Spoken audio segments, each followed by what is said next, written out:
Hey guys, I feel like Satan doesn't want me to do these, so he's made me extremely sick. I've never been this sick in my life. I'm actually going to go see the doctor later and just believing in healing as well, but I'm going to go see the doctor. But you know what? I just decided I'm going to shoot one anyways today. We'll see how it goes. So I'm just going to do a short one. Holy Spirit, flow through me and use me, Lord, for however you want to use me, through Macedonia and Greece. So we're in Acts chapter 20, through Macedonia and Greece.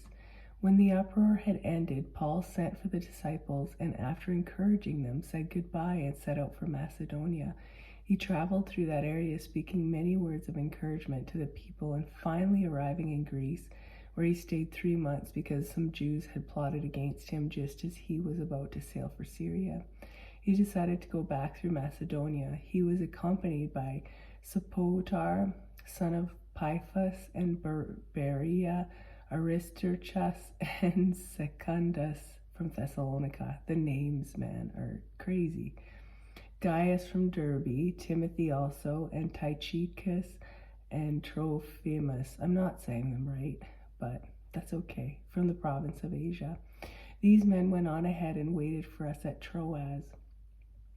But we sailed from Philippi after the festival of unleavened bread, and 5 days later joined the others at Troas, where we stayed 7 days. On the first day of the week, we came together to break bread, and Paul spoke to the people, and because he intended to leave the next day, kept on talking until midnight. There were many lamps in the upstairs room where we were meeting. Do your research. I've heard this from another preacher, and just hearing about lamps in other part of the Bible, I believe they're angels. It says there were many lamps in the upstairs room where we were meeting, and there's something about lamps, and I just have this feeling they were angels. Seated in a window was a young man named Eutychus, who was sinking into a deep sleep as Paul talked on, and when he was sound asleep, he fell to the ground from the 3rd story and was picked up dead. Paul went down, threw himself on the young man, and put his arms around him. Don't be alarmed, he said, he's alive. Then he went upstairs again and broke bread and ate, and after talking until daylight, he left. The people took the young man home alive and were greatly comforted.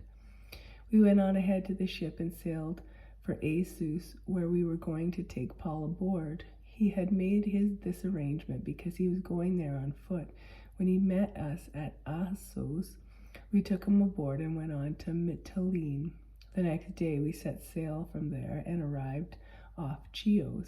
The day after that we were crossed over to Samos, and on the following day arrived at Miletus.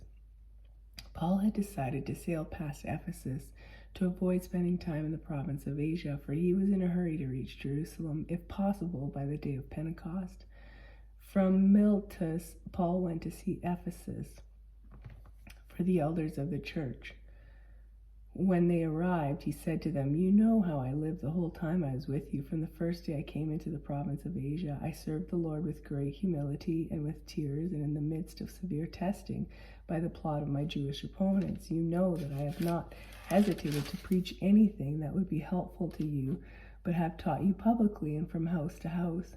I have declared to both Jews and Greeks, and they must turn to God in repentance and have faith in the Lord Jesus." There it is again.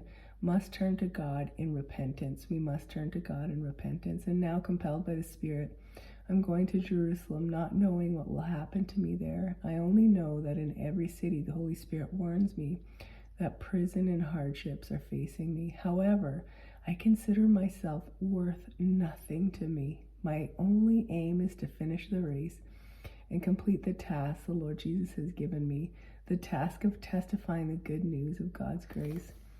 This is complete surrender and humility. He considered his life nothing to him. His full identity was in Christ, and anything he lived for Christ, anything Christ wanted to do, that's what he was doing. He was doing nothing for himself.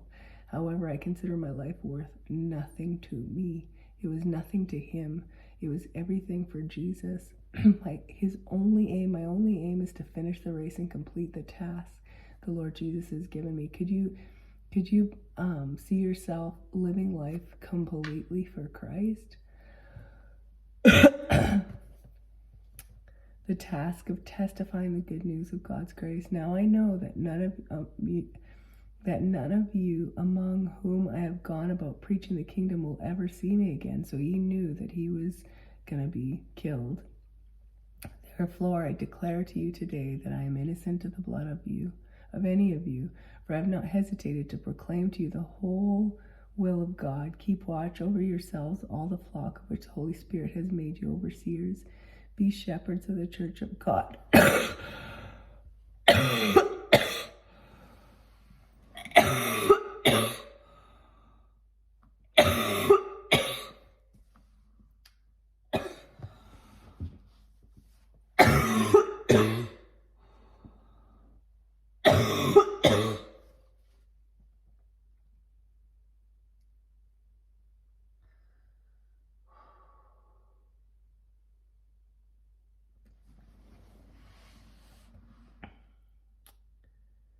Which he bought with his own blood. I know that after I leave, savage wolves will come in among you and will not spare the flock.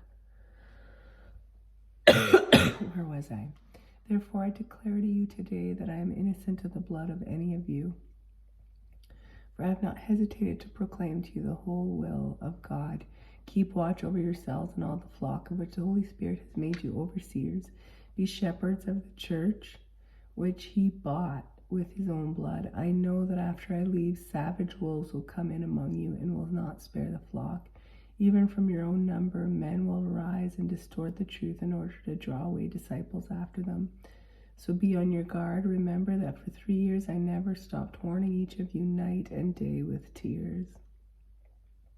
Now I commit you to God and to the word of his grace, which can build you up and give you an inheritance among all those who are sanctified. I have not coveted anyone's silver or gold or clothing. You yourselves know that. These hands of mine have supplied my own needs and needs of my companions. These hands of mine have supplied my own needs and the needs of my companions. He was a tent maker, so I believe that, he made tents on the side and he made money and that provided for his needs and his companions. In everything I did, I showed you that by this kind of hard work, we must help the weak, remembering the words of the Lord Jesus himself said, it is more blessed to give than to receive. This one I have wrote and put it around my house at different times. I think it was in my bathroom. It is more blessed to give than to receive. It is very true. When you give or do something for somebody, it just that feeling feels so good, right? And it is a better feeling than when you receive. Let's remember that it is more blessed to give than to receive. When Paul had finished speaking, he knelt down with all of them and prayed, and they all wept as they embraced him and kissed him. What grieved them most was that his statement that they would never see his face again. Then they accompanied him to the ship. So he knew that he was going to be killed. And he let everybody know, I guess, because they knew that they wouldn't see him again. But he considered his life worth nothing, just for whatever he needed to do here on earth. And when God was ready to take him, he was ready to go. Pretty incredible life that Paul lived. Quite an example for us to follow. Hard example, but you guys, God is still so good. Even though I'm fighting this, God is so good, and he turns everything for good. I know he's going to turn this for good. I didn't want to miss a video. Sorry that I had a big cough attack. I hope that's okay. I'm not into editing at this point. I just haven't learned how to do it, and so I just shoot these videos straight through.